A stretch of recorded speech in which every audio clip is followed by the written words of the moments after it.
who couldn't attend today. Okay, so let's go back here and back image.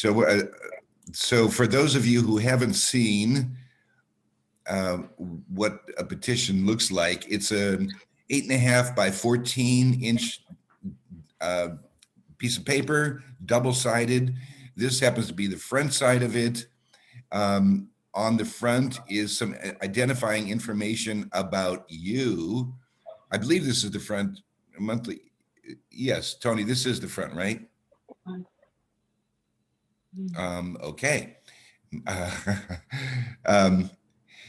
Anyway, let me get back to my Zoom here. And why did my Zoom go away? Chat to Zoom free account. Can you hear me, Tony? Okay, I can't hear you. Sorry. Yes. Oh, okay.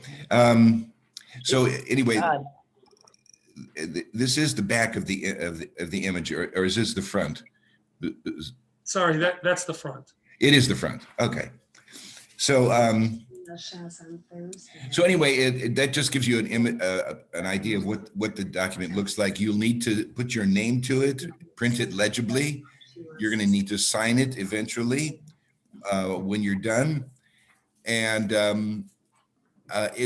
you can read it for yourself when you get to it. But the signatures of people who you're collecting from.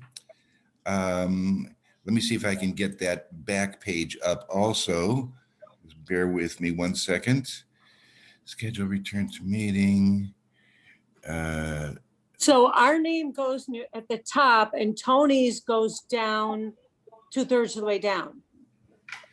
Tony's name is yes, that's correct. That is correct. Well, not at the top. No, this is made out already. So what you're gonna get is what you just saw. Your name goes where the cursor is now, on the back of because you're the you see where it says circulator statement? Yeah, that's where your name goes.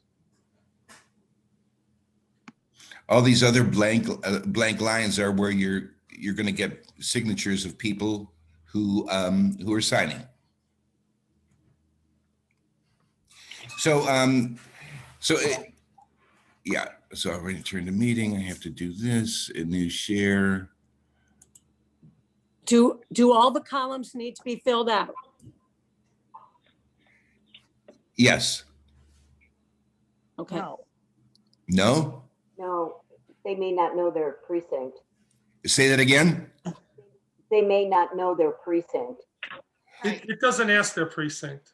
Or there's something that it asks. Look at the sheet at the top and tell us what the columns are. Yeah, Good. there is a thing that people don't know usually. Because so there's a signature. Let me go back here. Let's go back here. I actually have it in front of me. It's signature, then the printed name of the signer, their full street address, city, and date.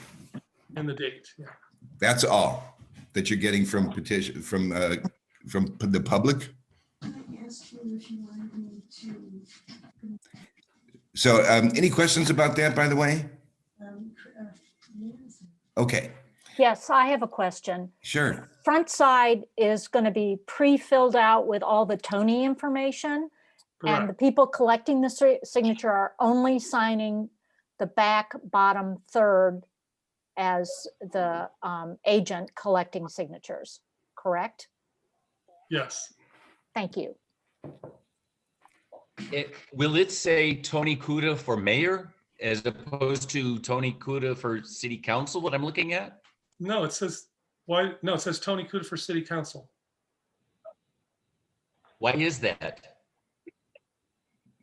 I'm running for city council.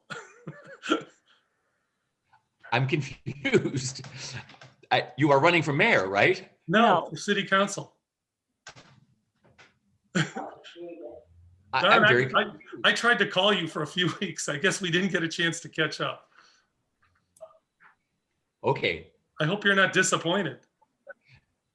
No, that's okay. But yes, I'm here because you have announced that you're running for mayor, right? Have you rescinded that? No. I announced for city council. And I did it very formally on, in the Heights Observer, Cleveland.com, and on Facebook. And Sun Press. Okay. Yeah. Is that Lynn who didn't know? Oh, no, it's somebody else. Okay, whoever's not muted, I think Yeah, they it's have to probably mute. best to mute yourself. Go ahead, Len. Okay, This person is not muted. All right. Yeah. They have to mute themselves. yeah, Len, Okay. I have a question. go ahead. We can't sign the petition on which we are collecting signatures. Is that correct? That's correct. We'll go through that right now. Okay, thank you. Yeah, you're right. So number one, what are the requirements for you? You must be a registered voter and with an address in the city of Cleveland Heights. So you must be registered in Cleveland Heights to be a circulator. In turn, the people who sign the petition as the public also need to be registered voters in the city of Cleveland Heights. So part of the deal here is when we talk to people who want to sign, we need to ask them, indeed, are you a registered voter in Cleveland Heights? Towards the end of it, we'll address the issue if they say no, or if they say they're not sure. But for right now, let's assume that they are registered voters. So this again, it's important to know that Tony is running for city council. There are going to be a total of 4 seats open for city council for this election in November. Tony is running for one of those seats. There are others who are also running for city council. And the way it works is that amongst the group of people who are candidates for these 4 seats, the people who receive the 4 highest number of votes will go on to become council members. So this means that as far as petitions are concerned, signatures, the public are allowed to sign 1 petition for each one of the open seats. So that means that you, for example, or anybody you know, can actually sign a petition for 4 people. You can only sign the petition for that person once, but you can sign 4 petitions. If, however, you sign 5 petitions, you get into a bad place. So if people ask you about signing other petitions, you should just have a sense of it that there are, on this election, 4 open seats. They can sign 4 petitions, not 5. And of course, they don't have to sign all 4. Maybe they'll only sign Tony's, which is fine. You cannot sign your own petition. There's some legal reasons for doing this, but you will invalidate your entire petition if you sign your petition. So either on the day that we distribute petitions to you or on another day, try to coordinate enough to sign somebody else's petition, not your own. The petition information needs to be printed so that it is legible by the Board of Elections.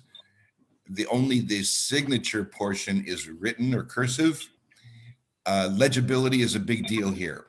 The reason why candidates generally gather more signatures than are required is for, among other things, they're not legible, to say nothing of they're not registered to vote. So legibility is a big deal here, just drawing your attention to it.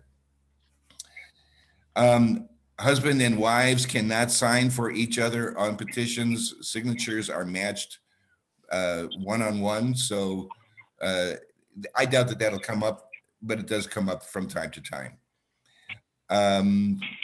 Printed clearly, no ditto marks that to follow the previous issue, meaning that If we need a city, we need to put Cleveland Heights in there some way or other. Sometimes they'll accept CH, but I would discourage that. I would, Cleveland Heights should be printed out somehow or other on there with the address. It's just to make sure that the signature is counted. Go ahead, Tony. So, you know, the space for Cleveland Heights is so small. Is CLEHTS acceptable?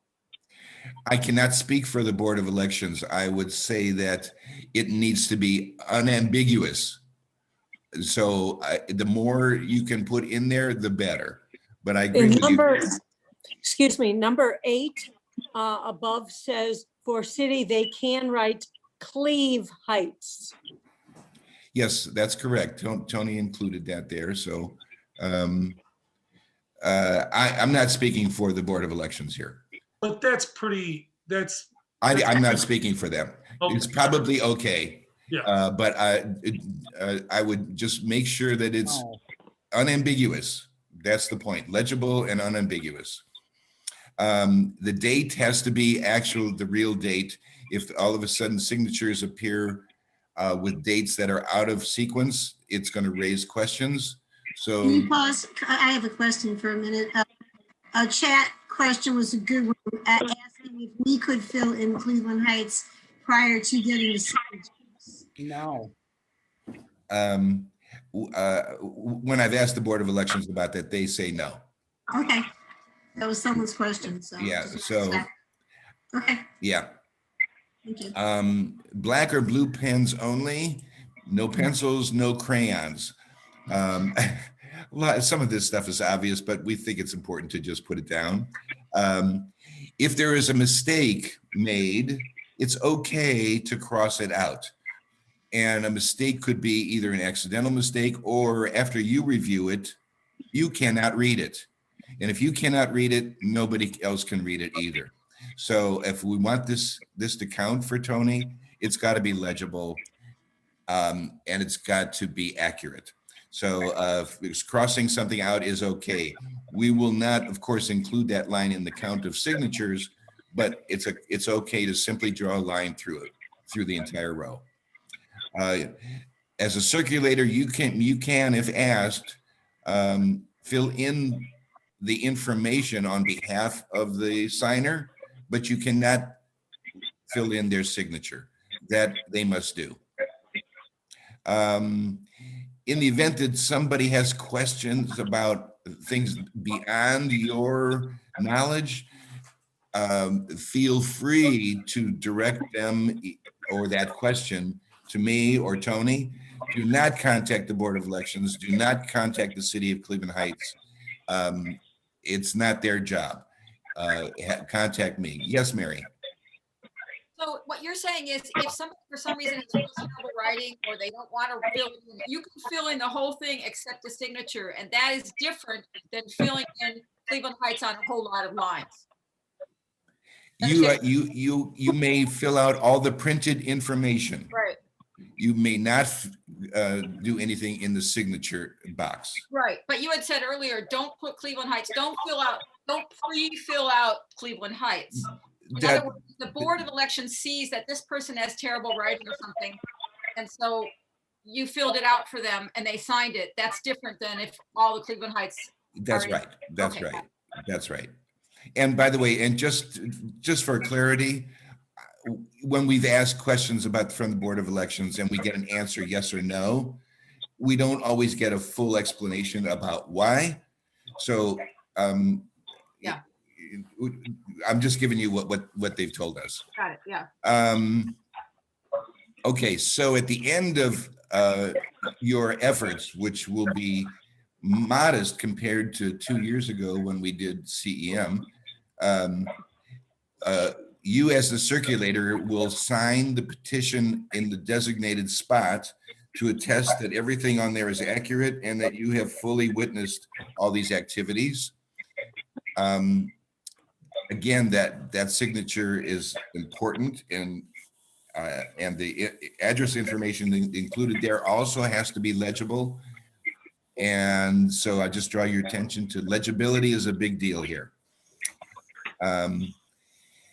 And the number of lines of correct, unscratched out lines also needs to be included on when you sign this petition as the circulator, not as an advocate for Tony Kuda, but as a circulator. In the event that someone is uncertain of their voter registration, well, certainly if the answer is no, it's kind of like, thank you very much. We don't necessarily want you to sign this, but if they're unsure, they can certainly sign the petition, but it will not be counted by the Board of Elections unless that person is actually registered to vote at that address. So if there's uncertainty about it, please ask them to fill out a voter registration form.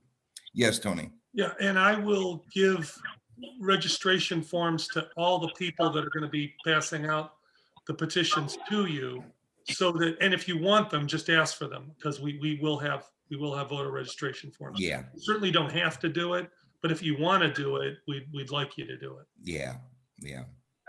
And indeed, if they fill it out in front of you, you can also attest that it's legible. And what we did during the CEM days is I ended up taking it down to the Board of Elections myself, just because it was easy to do, and it's no problem. Anyway, go ahead. Could you tell the person on the phone to go on mute? Someone needs to go on mute because someone is saying it's background noise. Okay. So, so for just a run through on this is pretty brief, but we will send a copy of this, these instructions out to you.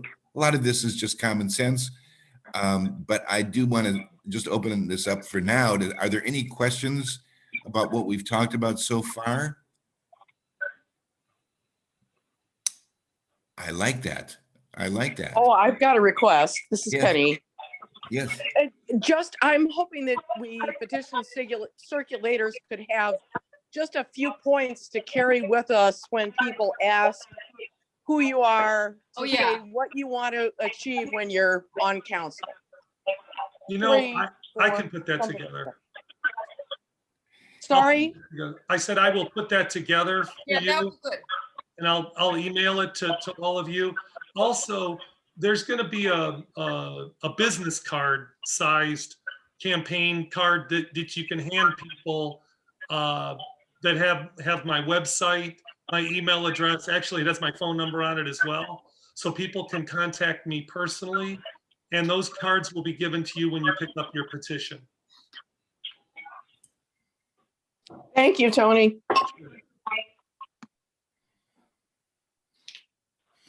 Okay, so if there aren't any questions, Tony, I'm going to turn it back to you. I think we're in good shape. I think these will be distributed. I think we're going to coordinate for next Saturday, unless somebody wants to work out something special. Is that right, Tony? Yeah, that's exactly right. So we'll send you a summary of this meeting in an email, and then the 3 locations and times you can pick up the petition and the business cards next Saturday. If you can't pick it up, don't worry about it. But do let us know, so we can drop it off to you. And you know, that's really about it. If you need to go ahead. If you don't need to go, but you want to talk to me about something, just stay here.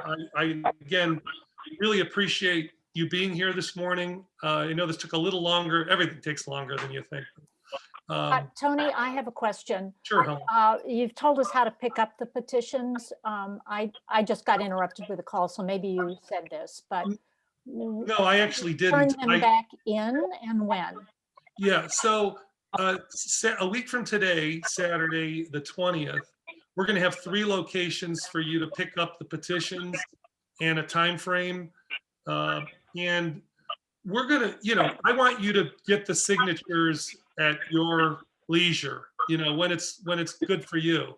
So you know, I would like you to do them sooner than later, but, you know, you do it at your own pace. And we're going to since everybody's not going to finish at the same time, I don't want to say today, here's how we're going to pick up the petitions when you're done, because we don't know when you're going to be done, but we will, in the email, I'll basically say something like, when you're done, please contact us and we'll let you know where and when you can drop them off. And again, if you cannot drop them off, we will pick them up. Thank you. Sure. I have a question. That seat that's unexpired, is that 1 year left? No, that's a 4-year seat. It is a 4-year seat now, okay. Yes. All Good right, question. okay. It wouldn't have, you know, well, no, it still would have been a 4-year seat, but, you know, somebody could have finished out the, you know, what was the rest of the term, but We know that. I just didn't know I couldn't remember if there's 1 more year. so even Davida now is running for a 4-year term, even though she just ran in 2019, because she did indeed finish out 2 years of an unexpired term. Go ahead, Rhonda. Tony, do you want people to drop off completed petitions where they picked them up at our outreach places, or no? I mean, How that do you would want it? probably be ideal, just as long as they let you know they're coming, or if you don't care, so it's going to be my house, Rhonda's house. Rhonda is the treasurer of the campaign, by the way, and Len's house. So again, there'll be 3 so-called convenient locations.